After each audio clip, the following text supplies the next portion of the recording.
வணக்கம் நிகிதா. அதாவது தஞ்சாவூர் மாவட்டம் திருவோணம் அருகே சின்ன அம்மன்குடி லட்சுமிபுரம் பகுதியை சேர்ந்த முருகையன்.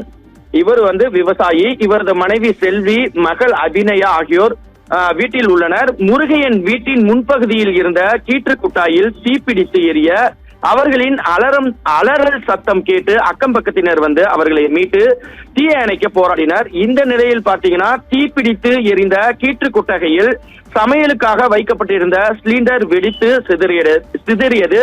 இதில் முருகையன் மனைவி செல்வி, மகள் அபிநயா தீயை அணைக்க முயன்ற அப்பகுதியை சேர்ந்த காசிநாதன், ராஜசேகர், பழனிவேல், வேம்பையன், கலையரசி, புவனேஸ்வரன், செல்வராஜ், காளியம்மாள் உள்ளிட்டோர் காயமடைந்தனர். தகவல் அறிந்த கரம்பக்குடி தீயணைப்பு நிலைய வீரர்கள் காயமடைந்தவர்களை மீட்டு தஞ்சாவூர் மருத்துவக் கல்லூரி மருத்துவமனைக்கும் பட்டுக்கோட்டை அரசு மருத்துவமனைக்கும் சிகிச்சைக்காக அனுப்பி வைத்தனர்.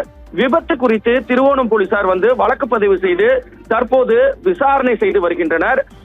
இந்த சம்பவத்தில் மொத்தம் 11 பேர் பலத்த காயமடைந்துள்ளனர். சம்பவ இடத்தில் டிஐஜி ஜியாவுல் ஹக், தஞ்சாவூர் எஸ்பி சுந்தரவனம் உட்பட காவல்துறை உயர் அதிகாரிகள் நேரில் சென்று ஆய்வு செய்துள்ளனர்.